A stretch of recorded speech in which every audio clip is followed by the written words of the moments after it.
నా ఇద్దరు కుమారులు తనకు దాసులుగా ఉన్నట్టుకే వారిని పట్టుకుని పోటకు వచ్చి ఉన్నాడని ఎలీషాకు మొరపెట్టగా. సో ఎలీషా దగ్గరికి వెళ్ళి ఈ యొక్క స్త్రీ మొరపెడుతూ ఉంది, అయ్యా మీ శిష్యుడు ఒకడు ఉన్నాడు, ఆడే నా హస్బెండ్ ఏమైపోయాడు, చనిపోయాడు. అయితే తను ఎలా చనిపోయాడు? తన కుటుంబాన్ని అప్పుల పాలు చేసి చనిపోయాడు. సో ఇప్పుడు తన కొన్ని ఇద్దరు కుమారుల్ని తీసుకొని వెళ్ళిపోతున్నారు. ఏం చేయాలో తనకు అర్థం కావట్లేదు. ఏం చేయాలో తనకు అర్థం కాక తను ఏం చేసిందంటే ఎలీషా దగ్గరికి తను వెళ్ళి మొరపెట్టుకుంటూ ఉంది. సో ఇక్కడ మనం ఒకటి గమనించాలి, కుటుంబాన్ని అప్పుల పాలు చేయకూడదు. ఈ దినాల్లో చాలా అప్పులు ఎక్కువైపోతా ఉన్నాయి కదా, మనకు తెలియకుండానే అప్పుల్లోనికి నెట్టబడిపోతూ ఉంటాము. మన అవసరతలు అలా అనిపిస్తూ ఉంటాయి. ఈ అవసరతలు అలా అనిపిస్తే బాగా ఉంటుంది. అవసరతలకు మించిన లేకపోతే ఆశలు కలిగి ఉండడం అనవచ్చు, డిజైర్స్ అన్నమాట. మన యొక్క కోరికలు, ఆశలు, ఇచ్చలు తీర్చుకోవడం కొరకు మనం ఏం చేస్తాం. అవసరత అంటే ఎంతవరకు ఉంటుందండి మనకి? అవసరత అంటే ఏంటి? కడుపుకు ఒక ముద్ద కావడమే అవసరత. ఒక చిన్న గుడిసె కావాలి, తల దాచుకోవడానికి ఒక చిన్న గుడిసె ఉంటే చాలు. కడుపు నిండా తినడానికి కొంచెం ఒక ముద్ద కావాలి, అది మన అవసరతలు. దానికి మించినవన్నీ కూడా ఆశలే. సో అలా మన ఆశకు మించి అత్యాశ. సో వీటిని బట్టి మనము అప్పులు చేయడం అనేది జరుగుతుంది. కంపారిజన్ అంటే ఇతరులతో పోల్చుకోవడం. అసలు ఎక్కడ కూడా ఇతరులతో పోల్చుకోవడము అనేది దేవుడు మనకి నేర్పించలేదు. కానీ మనము ఇతరులతో పోల్చుకోవడాన్ని బట్టి వారికి ఇది ఉంది, మనకి లేదు, వారి పిల్లలు అలా ఉన్నారు, మన పిల్లలు ఇలా లేరు, వాళ్ళు అలాంటి స్కూల్స్ లో చదువుతున్నారు, మనం అలాంటి స్కూల్స్ లో చదివించలేకపోతాం. ఇట్లా రకరకాలైనటువంటి సిచ్యువేషన్స్ మనము మన యొక్క హృదయ వాంఛలుగా వాటిని ప్రేరేపించుకొని వాటి ద్వారా మనం అటు డీవియేట్ అయిపోయి మనం ఏం చేస్తున్నామంటే అప్పులు పాలైపోతూ ఉంటాం. ఇంకొకటి ఏంటంటే గవర్నమెంట్ కూడా మనకి అంటే ఆ గవర్నమెంట్ ద్వారా ఈ యొక్క అపవాది మనకి ఏం చేస్తుంది అంటే government in the sense what ever it is, ఈఎంఐలు ఉన్నాయి. ఈఎంఐలు ఈ బిజినెస్ వాళ్ళు అందరూ ఏం చేస్తున్నారు, అడ్వర్టైజ్మెంట్లు ఇస్తారు, న్యూస్ పేపర్లో అడ్వర్టైజ్మెంట్స్ ఇస్తారు. ఇప్పుడు మొబైల్స్ వచ్చి ప్రతిదీ అడ్వర్టైజ్ చేస్తున్నారు. ఏమనంటే మీరు ఏమీ ఇన్వెస్ట్ చేయక్కర్లేదు, ఫస్ట్ జీరో. ఓకే, జీరో, మీరు ఏమి కట్టొద్దు, మీరు వచ్చి ఇన్ని లక్షల రూపాయలు కలిగిన వస్తువు పట్టుకెళ్ళండి. ఓకే, మీరు ఫస్ట్ మంత్ కూడా ఏం కట్టొద్దు, కానీ నెక్స్ట్ మంత్ నుంచి ఇంత కట్టండి. కొంచెం కొంచెం కట్టుకుంటే మీకు ఎంత స్థలం వచ్చేస్తుంది, లేకపోతే ఫ్రిడ్జ్ వచ్చేస్తుంది, ఏసీ వచ్చేస్తుంది, బైక్ వచ్చేస్తుంది, కార్ వచ్చేస్తుంది. ఎన్ని లక్షల విలువైనటువంటిదైనా సరే మీ ఇంటికి వచ్చేస్తుంది అంటే అప్పుడు మనము క్యాలిక్యులేట్ చేసుకొని ఓకే నెలకి ఇంత ఈజీ కట్టేయచ్చులే, ఇంకొంచెం ఎక్కువ కష్టపడతాను ఏమవుతుందట అని చెప్పి దానిలో ఇరుక్కుపోతారు. ఇలా మనం చూసినట్లయితే భయంకరంగా ఇలాంటి ఇన్వెస్ట్మెంట్స్ లో ఇన్వాల్వ్ అయిపోయి కంప్లీట్ గా దాన్ని రూయిన్ చేసేసుకుంటున్నారు వారి లైఫ్ ని అని నాకు అనిపిస్తూ ఉంది. ఇది అపవాది వేసిన కుతంత్రం అనమాట, అది ఒక వల. చిన్నప్పుడు మనము ఒక స్టోరీ వింటాం కదా, ఒక వేటగాడు వెళ్ళి ఏం చేస్తాడంటే ఒక నెట్ వేస్తాడు, గింజలు వేసి ఒక వల వేస్తాడు. అలా వలయగానే ఆ గింజలు కనిపిస్తాయి. ఆ గింజలు చూస్తే కానీ పాపము ఆ పావురాలకి వల కనిపించదు. పాపం గింజలు ఉన్నాయి అందులో.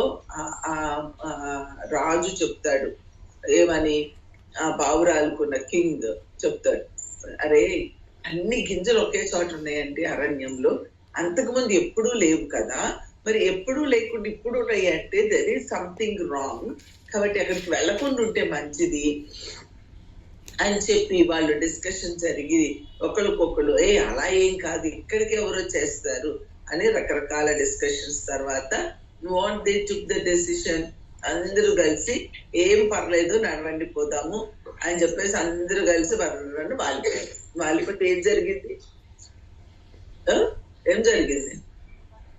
చిక్కుకుపోయారా? అందరూ చిక్కుకుపోయారు. ఒక్కటి కాదు, రెండు కాదు, ఆ సలహా ఇచ్చినోడు సహితం చిక్కుకుపోయాడు. ఇది ప్రాబ్లం. ఇప్పుడు మనకి సలహాలు ఇచ్చేవాళ్ళు కూడా ఆ ప్రాబ్లం లో చిక్కుకుపోతున్నారు. అర్థమవుతుందా? అలాగా సలహాలు ఇచ్చేవాళ్ళు, బోధించేవాళ్ళు, టీచ్ చేసేవాళ్ళు, ప్రీచ్ చేసేవాళ్ళు, రకరకాలైనటువంటి వాళ్ళు కూడా ఈ మాయలో పడిపోతున్నారు అనమాట. అందుకని దేవుని వాక్యం ఉంది ఏమనంటే, సాతాను యొక్క కుతంత్రాలను ఎరిగి భక్తి చేయాలి. సాతానుడు కుతంత్రాలు, కుయుక్తులు, వాడు కపటముగా మనల్ని వాడి వలలో చిక్కించుకుంటాడు. సో వాడి వలలో మనము పడనంత జ్ఞానము, వాడి వలలో పడనంత ఆత్మీయత, వాడి వలలో పడనంత ప్రార్థన మనకి కావాలి. మనము దేవుని యందు విశ్వాసం ఉంచామంటాం, మారు మనసు పొందామంటాం, బోధిస్తున్నామంటాం, లేకపోతే టీచ్ చేస్తున్నామంటాం, లేకపోతే ప్రార్థిస్తున్నామంటాం, ఉపవాస ప్రార్థనలు అంటాం, ఏమేమో చేస్తున్నామని లిస్ట్ అంతా చదువుతాం. కానీ వాడి మాయలో మాత్రం పడకుండా ఆగలేకపోతున్నారు. అదేవిధంగా వాడి మాయలో పడిపోతున్నారు, వాడి వలలో చిక్కుకుపోతున్నారు. ఇక్కడ ఈ స్టోరీలో కథ సుఖాంతం అవుతుంది. ఏంటి అంటే పాపం అవన్నీ కలిసి ఐక్యమత్యంతో ఒకటే అనుకుంటే అందరం కలిసి ఈ ప్రాబ్లం నుంచి మనం బయటపడాలి అని ఇక్కడ ఐక్యమత్యమే మహాబలం అన్నట్లుగా అందరూ మళ్ళీ ఒక డెసిషన్ కి వస్తారు. ఓకే, అక్కడ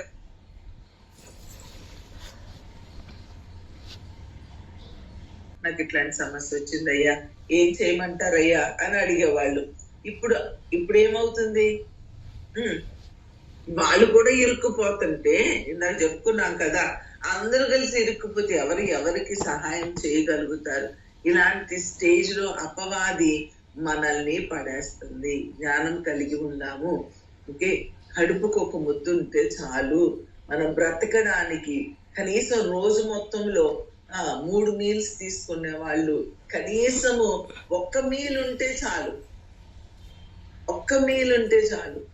మొన్న అన్నయ్య ఊరు వెళ్ళారు. అన్నయ్య ఊరు వెళ్తే డియో నేను ఇద్దరమే ఉన్నాం.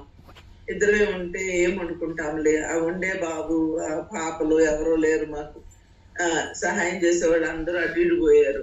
సరే ఇద్దరమే ఉన్నాం, ఏమనుకుంటాంలే అనుకున్నాం.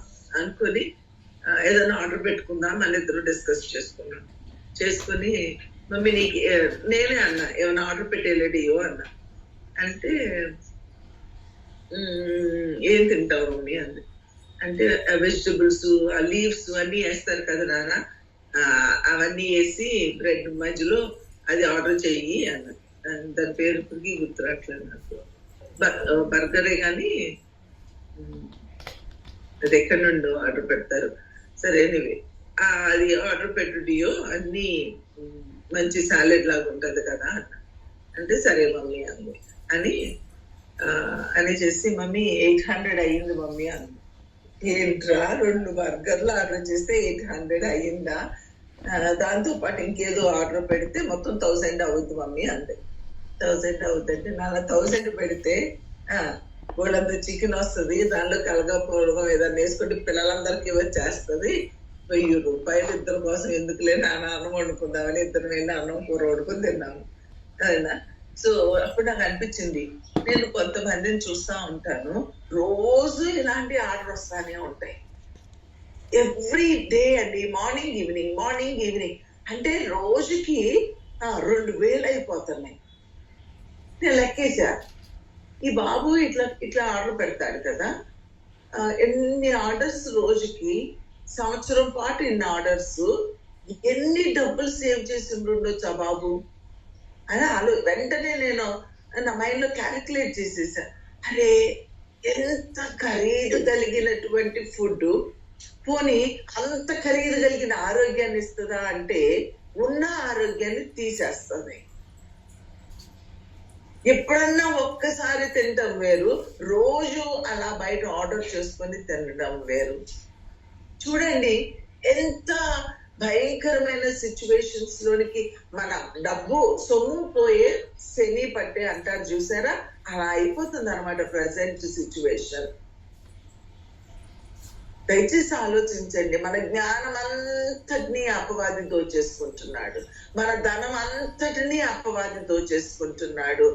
మనల్ని లేజీగా చేసేసి మన యొక్క ఆరోగ్యాన్ని పాడు చేస్తున్నాడు. గార్బేజ్ అన్నమాట, చెత్తను మనకి తినబెట్టి మనల్ని అపవాది దోచేసుకుంటున్నాడు. దయచేసి ఇలా తినడానికి అప్పులు పాలైపోయిన వాళ్ళు ఉన్నారు. నాకు ఒక ఆమె తెలుసు, ఇక్కడ వర్క్ చేస్తూ ఉండేది ఒకప్పుడు. ఆమె నడవడానికే కష్టపడేది. నేను అనేదాన్ని, మా టీచర్ గారు కొంచెం సన్నగా అవ్వచ్చు కదా అనేదాన్ని. ఇక నేను ఆపుకోలేక ఆమె చెప్తూ ఉండేదాన్ని, ఎందుకు ఎంత శ్రమ పడిపోతావు, ఎక్కడానికి దిగడానికి నడవడానికి నీ వల్ల కావడం లేదు, ఎందుకు అంత. ఆమె కూడా ఇదే బడి ఏంటంటే అప్పు చేసల్లా ఫుడ్ ఆర్డర్ పెట్టుకోవడం అనమాట వాళ్ళ పని. ఆర్డర్ పెట్టుకొని తిని ఇంటిల్ల పాది అప్పులు పాలైపోయారు. తినడానికే అప్పులు పాలైపోయారు. ఎప్పటికీ మానరు. ఇక చివరికి ఎక్కడి వరకు వచ్చిందంటే వాళ్ళకున్న ఒకే సోర్స్ ఇల్లు, ఆ ఇల్లుని అమ్మేసే స్టేజ్ దాకా వచ్చింది ఆవిడ. చూడండి, తినడానికి ఇల్లు అమ్ముకోవడం ఏంటండి.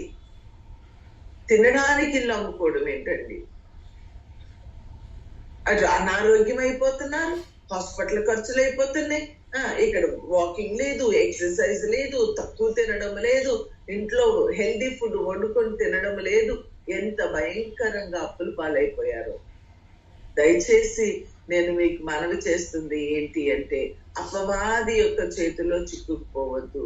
మీరు చనిపోతే, అప్పు చేసి నువ్వు చనిపోతే ఈ ఇంట్లో ఏ పరిస్థితి ఏర్పడిందో నీ ఇంట్లో అదే పరిస్థితి ఏర్పడుతుంది. నీ అజ్ఞానమును బట్టి, నీ అత్యాశను బట్టి నువ్వు చేసిన అప్పులకి నీ పిల్లలు బలైపోతారు. నీ పిల్లలు కూడా అదే బాటలో నడుస్తారు. ఎందుకంటే నువ్వు మార్గం సరళం చేశావు కదా, అదే మార్గంలో వాళ్ళు నడుస్తారు. దయచేసి ఇలాంటి పరిస్థితుల్లోకి వెళ్ళొద్దు అని నేను మీకు మనవి చేస్తూ ఉన్నాను. అప్పు చేయడం అనేది అవిశ్వాసము అనేది కూడా మనం అర్థం చేసుకోవాలి. విశ్వాసం అంటే అప్పు చేస్తామా, దేవుని వైపు చూస్తాము. మనం విశ్వాసులము అని పేరు పెట్టుకున్న అవిశ్వాసులము, దేవుని బిడలము అని చెప్పుకున్న అపవాది బిడలం అన్నమాట. అందుకనే మనం ఏం చేస్తామంటే ఈ యొక్క పరిస్థితుల్లోనికి వెళ్ళిపోయి ఇరుక్కుపోతూ ఉంటాము. అయితే ఈ స్టోరీలోనే ఇంకా కొంచెం కిందకి వెళ్తే అక్కడ దేవుడు ఏమంటాడంటే, ఎలీషా ఏమంటాడంటే పక్కింటికి వెళ్ళి కుండలు తీసుకురామంటాడు. చూడండి, పక్కింటికి వెళ్ళి కుండలు తీసుకురామంటాడు. అక్కడ అరువు తెచ్చుకున్నాడు. అర్థమైందా? ఆ కుండ వాడకం అయిపోయిన తర్వాత మరలా తిరిగి వాళ్ళకి ఇచ్చేయచ్చు. సో ఇది మినిమం కి సో మీరు కంప్లీట్ గా మీరు కొంచెం అడ్జస్ట్మెంట్ ఇట్లా అంటే ఓకే, ఇరుకులోనికి వెళ్ళొద్దు. ఓకే, అది మీ కుటుంబాన్ని ముంచివేసే స్థితిలోనికి వెళ్ళొద్దు. అది ముంచివేస్తుందని తెలియకుండా మునిగిపోయే పరిస్థితులు. అందుకనే సొలొమోను మహారాజు ఏమడిగాడండి? దేవుణ్ణి జ్ఞానం అడిగాడు. ఆస్తులు అంతస్తులు ఇమ్మని అడగలేదు. అర్థమైందా? లేకపోతే ఇంకా ఏదో ఇమ్మని కోరుకోలేదు. ఎప్పటికీ రాజ్యాన్ని ఎలా ఉంచు అని కోరుకోలేదు. ఆయన కోరుకున్నది ఒకటే. ఏం కోరుకున్నారంటే జ్ఞానమును కోరుకున్నారు. దయచేసి దేవుడు జ్ఞానమై ఉన్నాడు. దేవుడు జ్ఞానమై ఉన్నాడు. జ్ఞానము నీ హృదయములో అది ఏమవ్వాలి? నివాసము చేయాలి. దేవుడు నీ హృదయములో నివాసము చేయాలి. అప్పుడు మనం ఇలాంటి ఇరుకులోనికి వెళ్ళాం. ఎవరైతే ఈ ఇరుకులో ఉన్నారో దయచేసి as early as possible come out of those bondages. అది నీకు టెన్షన్ ఇవ్వనంత కాలము, అది నీ పిల్లలకు టెన్షన్ ఇవ్వనంత కాలము, అది ప్రశాంతంగా అలాగా వెళ్తూ హ్యాపీగా దేవుని రాజ్యానికి, దేవుని పనికి, నీ ఆరోగ్యానికి, నీ కుటుంబానికి ప్రమాదకరంగా లేనంతసేపు, నీ బ్రెయిన్ కి ఎలాంటి టెన్షన్ లేనంతసేపు ఇట్స్ ఓకే. బట్ దానికి మించి దయచేసి వెళ్ళొద్దు.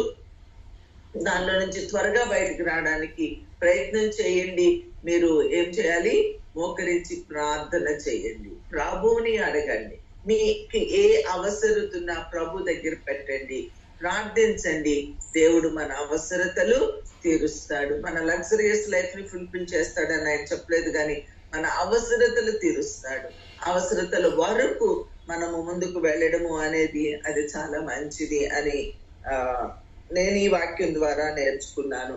అలానే మనం చూసినట్లయితే ఇక్కడ ఏమంటున్నాడంటే, ఈ సమస్యతో వెళ్తే ఎలీషా ఒకే మాట అంటాడు, ఏమంటే నీ ఇంట్లో ఏముందో చెప్పమ్మా, నా వలన నీకేం కావాలి, నీ ఇంట్లో ఏమి ఉన్నదో అది నాకు తెలియజెప్పు అని. ఇంత అప్పుల పాలయ్యి దాసుల్ని తీసుకెళ్ళిపోయేదాకా వస్తే ఇంట్లో ఇంకేముంటదండి కదా. అదే నువ్వో నేనో ఏముందయ్యా, ఏం వదిలేడయ్యా మాకు అని ఆయన గురించి ఎంత బాగా చెప్తాం కదా.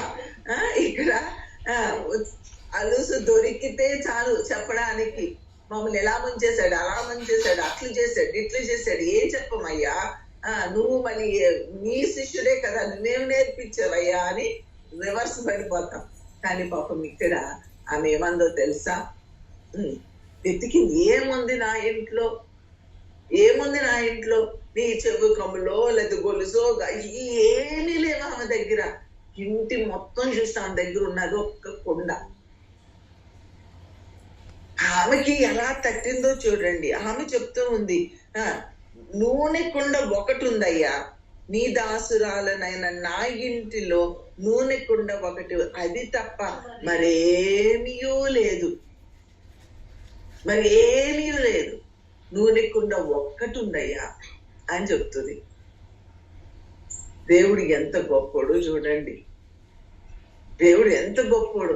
నీ దగ్గర ఏముంది? మోషేతో కూడా ఇదే అడుగుతాడు. చూడండి ఒకసారి నిర్గమాకాండము 4వ అధ్యాయము 1వ వచనం చూస్తే, మొదటి 2 వచనాలు. మోషే అంటాడు, అయ్యా వారు నన్ను నమ్మరు, నా మాట వినరు, యెహోవా నీకు ప్రత్యక్షం కాలేదని అంటారు, కాబట్టి నన్ను ఎవరు నమ్మరు, నేనేం చేయను అంటాడు. అప్పుడు యెహోవా అంటే, నీ చేతిలో ఏముందో చెప్పు. ఏముందయ్యా నా చేతిలో ఏముందో? కర్ర. ఈ కర్రతో నేను ఇస్రాయేలుని ఎక్కడ నడిపించేదయ్యా? ఈ కర్ర ఒకటి ఉంది, నాకు ఇంకేమీ లేదు. ఇక్కడ ఏమేమంటుంది, నాకేముందయ్యా, నా దగ్గర ఉంది నూనె కుండ తప్ప ఇంకేమీ లేదయ్యా అంటుంది. అదే నీ దగ్గర నూనె లేదా? ఇప్పుడు అప్పులు చేసిన వాళ్ళు చెప్పండి నాకు, నీ దగ్గర నూనె లేదా? నూనె కుండన్నా ఉందా? ఉందా? నీ దగ్గర కర్రన్నా ఉందా? నీ దగ్గర ఏదో ఒకటి ఉండుంటుంది కదా. నీ దగ్గర ఏముంది? ఏముంది నా దగ్గర అని అంటాం మనం. కానీ ఇక్కడ ఏముంది? కర్ర ఉంది, నూనె కుండ ఉంది, అంతకు మించి. ఇంకా ఏలియా అప్పుడు కూడా సారేపతి విధవరాలు మట్టి అదెత్తి ఏమంటది, పిండిలో కుండలో కొంచెము పిండి ఉంది, గుడ్డెలో కొంచెము నూనె ఉందంట. కొంచెం పిండి కొంచెము నూనె ఉంది. అక్కడ ఆమె అది చెప్తుంది, ఏముంది నీ దగ్గర అంటే, ఇది ఉంది నా దగ్గర అంటుంది. మోసే ఏమంటున్నాడు? కర్ర ఉంది అంటున్నాడు. ఇక్కడ ఏమేమంటుంది? నూనె కొండ ఉంది. ఇంతకు మించి మా దగ్గర ఏమున్నాయ్యా? ఏమీ లేవు అంటే అవే పట్టండి. నీ దగ్గర ఏముందో దానిలో అద్భుతం ఉందని నీకు తెలియట్లా. నీ దగ్గర ఏముందో దానితో నీ సమస్యకు పరిష్కారం ఉందని నీకు తెలియట్లా. నేను మొన్న విన్నాను, అప్పులు పాలే, హలో హలో హలో, ఫోన్లు ఫోన్లు ఫోన్లు ఫోన్లు, ఒకటే ఫోన్లు, ఇక ఫోనుల మీద ఫోనులు. నా బంగారం కోల్పోకూడదు, నా ఇల్లు కోల్పోకూడదు, లేకపోతే నా బండి తాకట్లో ఉంది, బండి పోకూడదు. బంగారం తాకట్లో ఉంది, అది పోకూడదు. లేకపోతే నా ఇల్లు తాకట్లో ఉంది, అది పోకూడదు. ఇక ఏంటంటే దాన్ని నిలుపుకోవడం కొరకైనా ఫోన్ల మీద ఫోన్లు, వాళ్ళకి ఫోన్ చేసి వీళ్ళకి ఫోన్ చేసి వీళ్ళకి ఫోన్ చేసి వాళ్ళకి. అరే ఏం ఫోన్లు చేస్తే ఫోన్లో గంటలు గంటలు నెత్తి నోరు బాదుకుంటే నీ అప్పులు తీరిపోతాయా?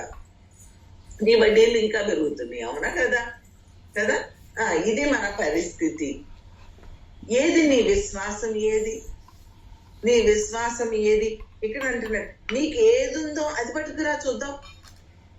నీ చేతిలో ఏది ఉంటే దానితో అద్భుతం చేస్తాడండి దేవుడు. If you have faith, if you go to God. మోషే కర్ర పట్టురాయ్యా. నీ చేతిలో ఏముంది? కర్ర ఉందయ్యా, గొర్రెలు కాసుకోండి. ఏముంటుంది నా దగ్గర? అంటాకి ఒక కర్ర ఉంది, ఈ కర్రే నాకు అన్నాడు. సరే ఆ కర్రే పట్టుకురా అన్నాడు. ఆ కర్రతో ఏమేమి చేశాడు? ఎర్ర సముద్రాన్ని ఇంతేంటి అద్భుతం. ఎంతో మంది గొర్రెలు కాపర్లు ఉన్నారు, ఎంతో మందికి ఇట్లాంటి అడ్డులు వచ్చినాయి. ఆ అడ్డులు తొలగినయా? నీ చేతిలో ఉన్న కర్ర అది విశ్వాస సహితమైనదైనప్పుడు ఆ చేతి కర్రతోనే దేవుడు అద్భుతాలు సృష్టిస్తాడు. అద్భుతాలు సృష్టిస్తాడు. పాయలు, ఎర్ర సముద్రాన్ని పాయలు చేశాడు. బండను కొడితే బండలో నుంచి ఏమొస్తున్నాయి? అసలు బండలో నీళ్లుంటాయా? బండలో నీళ్లుంటాయా? బండలో నుండి ఆ కర్రతో బండను కొడితే బండలో నుంచి ఎంతమందికి ఆ తాగడానికి జలం వస్తూ ఉందండి. ఆ కర్ర చేసే అద్భుతాలు ఇన్నా అన్నా ఎన్ని అద్భుతాలు చేసినాయో ఆ మోషే చేతిలో ఉన్న కర్ర. ఎంత అద్భుతం. ఇక్కడ చూస్తే కుండని తీసుకురమ్మన్నాడు. పక్కింటికి వెళ్ళి కుండలకు అరువు తెచ్చుకోమన్నాడు. అరువు తెచ్చుకుంది. మొత్తం ఏమైపోయింది? నిండిపోయింది. నిండిపోయిన తర్వాత ఇంకా ఎలా అరువు తెచ్చుకో, ఇంకా ఎలా అరువు తెచ్చుకోండి, ఇంకా నిండిపోయినాయి, ఇంకా వెళ్ళి తెచ్చుకో. లేవయ్యా, ఇక లేవు. అరే నీకున్న ఒక చిన్న నూనె కుండలో నూనె వంపుతూ ఉంటే చివరికి అవి అన్ని తన అప్పులు తీర్చేసుకొని ఇంకా తనకి కావలసినంత అది సరిపడా వస్తూనే ఉంది. ఎంత అద్భుతము చేయగలడు.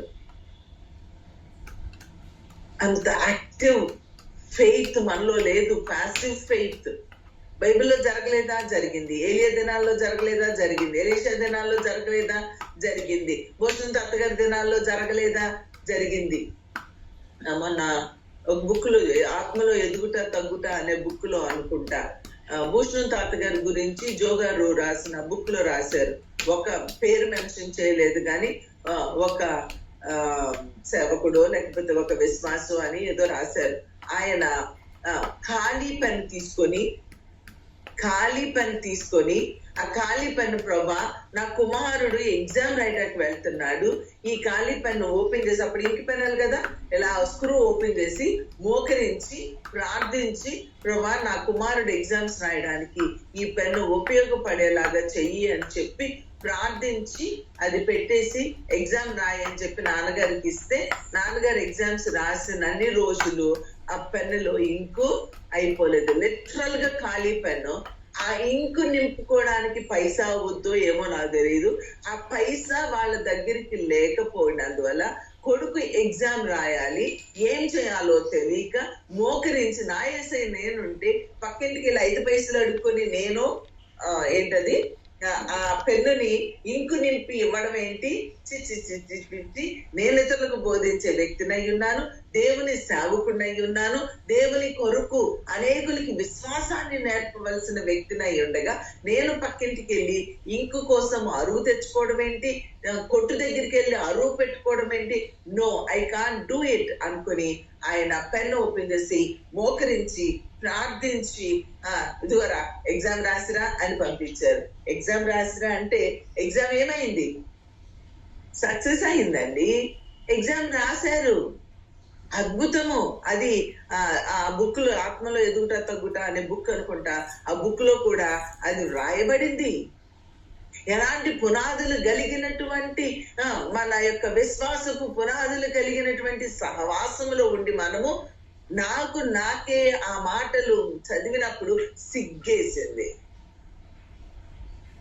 ఎంత నీచమైనటువంటి విలువలు లేకుండా పునాదులను పాడు చేసే ఆత్మీయతలో ఉన్నామా?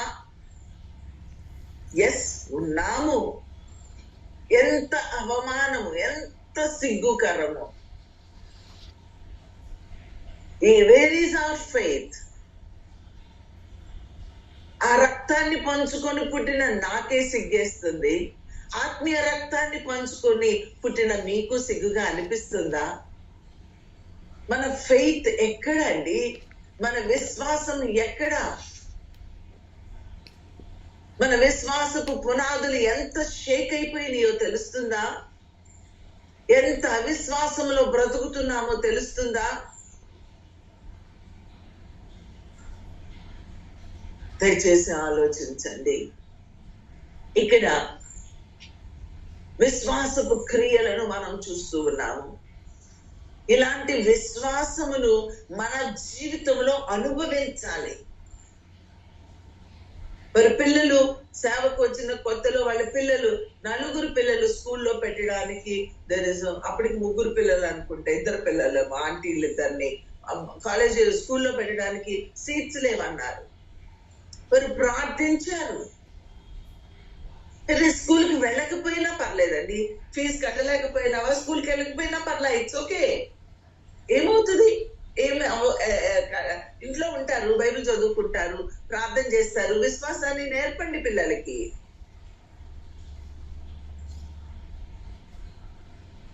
ఇలాంటి స్ట్రాంగ్ ఫౌండేషన్స్ లో నుంచి మనం బయటకు వచ్చేస్తున్నాం. బయటకు వచ్చేసి మళ్ళీ గ్రేట్ అని చెప్తాం. మా సహవాసం ఏంటో తెలుసా? మాది ఎంత గొప్ప సహవాసమో తెలుసా? Don't speak that. You prove. ప్రతి అడుగులో కూడా హర్షిని లిసన్, ప్రతి అడుగులో కూడా మీరేం చేయాలి? విశ్వాసాన్ని ప్రయోగించాలి. ఇక్కడ మనకి ఏది ఉంటే దాని ద్వారా క్రీస్తు అద్భుతం చేయగలడు అనే ఒక విశ్వాసాన్ని మనం పెట్టుకుందాం. ఫస్ట్ ఎగ్జాంపుల్ మనం చూస్తున్నాము మోషే. రెండో ఎగ్జాంపుల్ మనం చూస్తున్నాము ఆ సారేపతు విధవరాలు. తన కుమారుడు మరణము నుండి కూడా కాపాడగలిగారు. అర్థమైందా? ఎలాంటి సామర్థ్యము ఉందో ఆలోచించండి. ఇక్కడ నూనె కుండ మనకి ఏం చూపిస్తుందంటే పరిశుద్ధాత్మను చూపిస్తుంది. అర్థమైందా? ఆ పరిశుద్ధాత్మ మనలో కొంచెము ఉన్నా గాని, ఒకసారి నాన్నగారు చెప్పారు, నీలో శేషము మిగిలితే చాలట. అంటే మొత్తం ఆరిపోకుండా, ఇప్పుడు పొయ్యి ఉందనుకోండి, పొయ్యిలో కొంచెం నుప్పున్నా ఆ చిన్న నుప్పు రవ్వ ద్వారా మరలా గొప్ప మంటను మండించవచ్చా? మండించలేమా? మండించగలదు. అలానే నీలో ఒక విశ్వాసిగా నీలో అప్పులు పాలైపోయావా? మునిగిపోయావా? నాశనం అయిపోయావా? దిక్కుతోచన పరిస్థితిలోకి వెళ్ళిపోయావా? ఇక నీకు ఏ మాత్రము మార్గం లేకుండా అయిపోయిందా? అయినా పర్లేదు, శేషమైన ఎక్కడో ఆ విశ్వాసం ఉండి ఉంటది కదా, ఆ పరిశుద్ధత అనేది శేషమైన ఉండి ఉంటది కదా. ఆ శేషములో నుండి వెలిగిస్తావా ఈ ఉదయకాల సమయంలో? ఆ శేషములో నుండి నీవు మరలా ఒక గొప్ప ఫైర్ ని తీసుకొని రాగలుగుతావా? ఆ కొంచెము మిగిలింది, ఆ కొంచెములో నుండి నీకు డబ్బు లేదు, నీ జ్ఞానం లేదు, నీకు తెలివి లేదు, నువ్వు కంప్లీట్ గా యు ఆర్ హోప్లెస్ అయిపోయావు, ఏమీ లేదు, కనీసం నువ్వు మిగిలేవు కదా. నీతో ప్రారంభించు. ఆ కొంచెము ఇప్పుడు మాట్లాడుతూ దేవుడు మనతో మాట్లాడుతున్న మాటల ద్వారా మనము రాజేసుకున్నట్లయితే, ఆ పరిశుద్ధాత్మను మనము రాజేసుకున్నట్లయితే, దాన్ని మల్టిప్లై చేసుకున్నట్లయితే, దాన్ని ఇంక్రీజ్ చేసుకున్నట్లయితే, ఆ విశ్వాసాన్ని పెంపొందింప చేసినట్టు ఇప్పుడు కూడా చెవులో చెప్పుద్ది, ఇదేదో కొంచెము ఆ అప్పులు ఉన్న వాళ్ళకి కానీ నువ్వు కంప్లీట్ మునిగిపోయావు, it is not possible for you అని చెప్తుంది కదా అపవాదినికి ఇప్పుడు చెవులో. అదే అపవాది యొక్క మాట, అపవాది యొక్క శోధన. నో నో నో, వాడిని ఎదిరించండి, వాడికి చెప్పండి నా దేవుడు సాధ్యపరుస్తాడు, నా దేవునికి అసాధ్యమైనది ఏదీ లేదు. నువ్వు ఫోన్లు మాట్లాడడం మానే, అర్థమైందా? నువ్వు మనుషుల మీద ఆధారపడడం మానే, వాళ్ళని వీళ్ళని అడుక్కోవడం మానేస్తే ఇప్పుడేమైపోద్దక్క, ఈ వడ్డీ ఇంకా ఇంక్రీజ్ అయిపోతుంది అక్క, నా వల్ల కాదక్క, ఇట్ ఈస్ టూ ఇంపాసిబుల్ అక్క అంటారు. అవును, భయమేస్తుంది, అవును అపవాది చెప్పుద్ది, ఇప్పుడు కాదు, ఇప్పుడు ఇది ఎట్లా కొట్ల కంప్లీట్ చేసేసుకో తర్వాత నుంచి అప్పే చేయకు అంట దొడ్డిదే, ఇదంతా అబద్ధం, తర్వాత కూడా నేను ఎక్కువ అప్పు చేయిస్తుంది. అదైనా మునిగిన తర్వాత నిండా మునిగినోడికి తల్లిండి అన్నట్టు చేస్తూనే ఉంటావు. దయచేసి అందులో నుంచి బయటకు రండి, అపవాది మాటలకు చోటు ఇవ్వద్దు. ఇప్పుడు నీ చెవులో మెల్లగా చెప్తూ ఉన్నటువంటి నేనేం అరిచి చెప్తున్న మాటల్లో నుంచి వాడు చక్కగా స్వీట్ గా మెత్తగా స్లోగా నీతో మాట్లాడతాడు. అదంతా ఇంపాసిబుల్, చెప్పే వాళ్ళకి ఏముంది అట్లానే చెప్తారు, వాళ్ళకేం తెలుస్తుంది, వాళ్ళు అలానే చెప్తారు, నువ్వు కదా కూరుకుపోయింది, నీకేం తెలుస్తుంది, వాళ్ళకి నీ బాధ తెలీదు, వాళ్ళు అందులో దిగితే గానీ వాళ్ళకి అర్థం కాదు, కాబట్టి you don't believe, you just do what you do అని చెప్పి అపవాది మనకి చెప్తూ ఉంటది.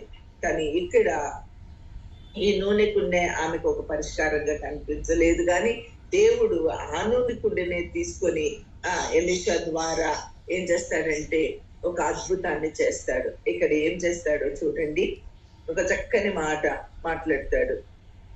ఆ పాత్రలన్నిటిలో నూనె పోసి నిండినవి ఒక తట్టు ఉంచమని ఆమె అతని యొద్ద నుండి పోయి తన కుమారులను లోపల నుండి తలుపు మూసి కుమారులు తెచ్చిన పాత్రలో నూనె. ఇక్కడ తలుపులు మూసి ఏమని చెప్తుంది, అన్ని కుండలు తెచ్చి లోపలికి వెళ్ళిపోయారు, లోపల నుంచి తలుపు వేసుకున్నారు. ఇది సీక్రెట్. ఈ సీక్రెట్ అప్లై చేయండి, మీ సమస్యకి ఈ సీక్రెట్ అప్లై చేయండి, మీ అప్పులకి ఈ సీక్రెట్ అప్లై చేయండి, మీరు ఎవరెవరికి రుణస్థులుగా ఉన్నారో ఈ సీక్రెట్ అప్లై చేయండి. ఏం చేయాలట, గదిలోనికి వెళ్ళి మీరు తలుపులు వేసుకోండి. మీకు ఎంత నింపాలనుకుంటున్నారో అంత ఎంటీ పాత్రలు తెచ్చి అక్కడ పెట్టండి. అర్థమవుతుందా? అన్ని ఎంటీ పాత్రలు తెచ్చి తలుపు వేయండి, రహస్యముగా చేయండి, పబ్లిక్ గా చేయొద్దు, రహస్యముగా చేయండి. అందుకని మత్తయి సువార్త 6:1-18 వరకు మనం చూస్తే లోపలికి వెళ్ళి తలుపు మూసి ప్రార్థించు. ఓకే, తలుపు వేసి రహస్యముగా ప్రార్థన చేయండి. నువ్వు ప్రార్థన చేసేటప్పుడు గదిలోనికి వెళ్ళి తలుపు వేసి రహస్యమందున్న నీ దేవునికి ప్రార్థించు. రహస్యముగా దేవుడు కార్యాలు చేస్తాడు. అప్పుడు రహస్యమందు చూచు నీ తండ్రి నీకు ప్రతిఫలం ఇస్తాడు. ఫోనులు ప్రతిఫలం ఇస్తాయి మనకు అనుకుంటాం, మన ఫ్రెండ్స్ ప్రతిఫలం ఇస్తాయి అనుకుంటాం మనం. అదే వీడు ఎంత ఆప్తుడు, వీడు ఇచ్చాడు డబ్బులు, ఎవడు ఆడి మీద మళ్ళీ కోపం వచ్చేస్తుంది నీకు, వాడికి డబ్బులు ఉన్నాయి అయినా వాడు ఇవ్వట్లేదు చూసావా అంటావు. నేను ఒకసారి ఒక సందర్భంలో వీళ్ళకి ఇన్ని ఉన్నాయి కదా కొంచెం సాయం చేయొచ్చు కదా అనుకున్నా నేను ఒక సందర్భంలో. వాళ్ళు ఊరికి అలా మురిగిపోతున్నాయి, అవి అలా ఉండిపోతున్నాయి, వాళ్ళకి ఏం చేసుకోవాలో డబ్బులు తెలియట్లేదు. అరే ఎంత ఇబ్బందిలో ఉన్నాం కదా, ఎంత ఇరుకులో ఉన్నాం కదా, అరే సొంతోళ్ళు కదా కొంచెం సాయం చేయొచ్చు కదా అన్న ఆ సిచ్యువేషన్ లో దేవుడు ఎప్పుడు ఎవరి మీద ఆధారపడనివ్వలేదండి. నన్ను 1-2 సందర్భాల్లో నోరు తెరిచి 2 సందర్భాలే గుర్తున్నాయి నాకు. 2 సందర్భాలలో అడిగారు. అది కూడా నేను ఎందా చెప్పాను చూసారా, నా కూతురు ఫీజు కోసము కొద్దిగా తక్కువైతే ఆ కొద్దిగా ఇక నాకు ఎక్కడ పాసిబిలిటీ లేదని అడిగితే అవి రాకపోతే అరే it's easy for them to give but they said no. అసలు నిజంగా చాలా బాధ వచ్చింది. కానీ తర్వాత నేను చాలా దేవుడిని స్తుతించా, నువ్వు ఎంత గొప్ప దేవుడు అయ్యా,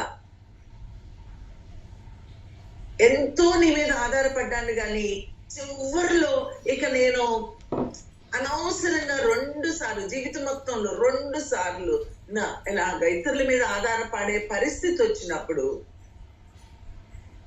అప్పుడు నేను వాళ్ళు ఇవ్వను అని చెప్పి దేవుడు వారితో ఇప్పించలేదు. ఎందుకంటే దేవుడు ఎప్పుడు కూడా నేను ఆయన కుమార్తెగా ఆయన మీద ఆధారపడాలని అనుకున్నారేమో, నన్ను వాళ్ళ మీద చేయి చాచనివ్వలేదు.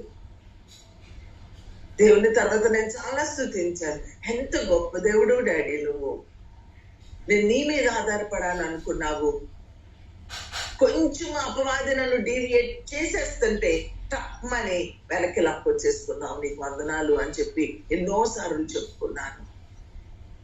Don't depend on anyone. దేవుని మీద ఆధారపడు. గదిలోనికి వెళ్ళు, రహస్యముగా తలుపులు వేసి నీ తల్లిదండ్రులు నీకు సహకరిస్తారా, విశ్వాసంతో ప్రార్థించగలరా, వారిని లోపలికి తీసుకో. లేకపోతే నీ అక్కో, నీ అన్నో, నీ చెల్లో, నీ తమ్ముడో, లేదా నీ ఫ్రెండో, నీ తోటి విశ్వాసం ఎవరైనా, నీకంత విశ్వాసం కలిగిన వారు ఎవరైనా ఉంటారో వారిని లోపలికి తీసుకో. తలుపులు వేసుకోండి, ఉపవాసం ఉండండి, ప్రార్థించండి, అద్భుతాలు జరుగుతాయి.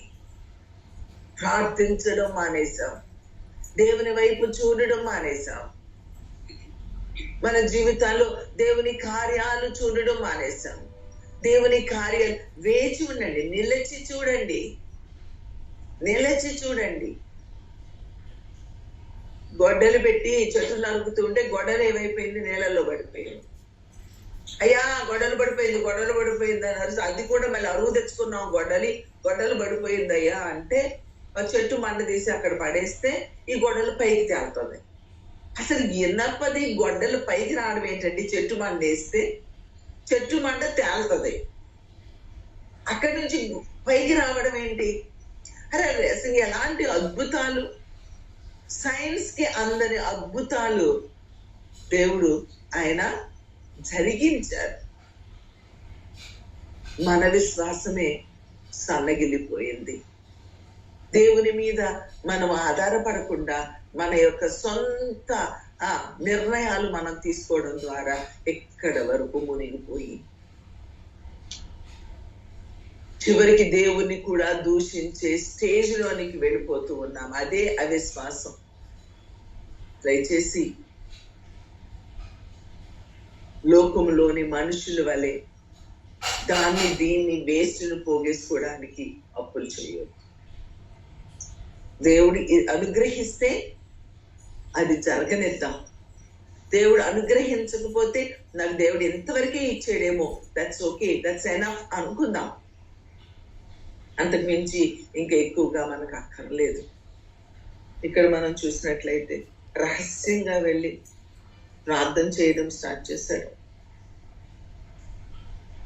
పరిశుద్ధ ఆత్మను నీ గిన్నె నిండి పొర్లి పారుతుంది అన్నట్లుగా పరిశుద్ధాత్మ మనలో పొంగి పొరలాలి.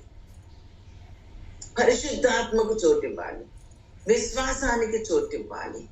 దేవుని మీద కంప్లీట్ గా ఆధారపడడమే పరిశుద్ధాత్మ మనకు నేర్పించేది. అది అప్పులు తీర్చే విధానం. అర్థమవుతుందా? అప్పులు తీర్చే విధానం ఏంటి? ఇది. ఈ అప్పులు తీర్చే విధానంలోనికి మనం వెళ్ళలేకపోతుంది. ఇప్పటికైనా అవగాహన చేసుకొని ఈ అప్పు తీర్చే విధానంలోనికి మనం వెళ్ళాలి అని నేను మీకు మనవి చేస్తూ ఉన్నాను.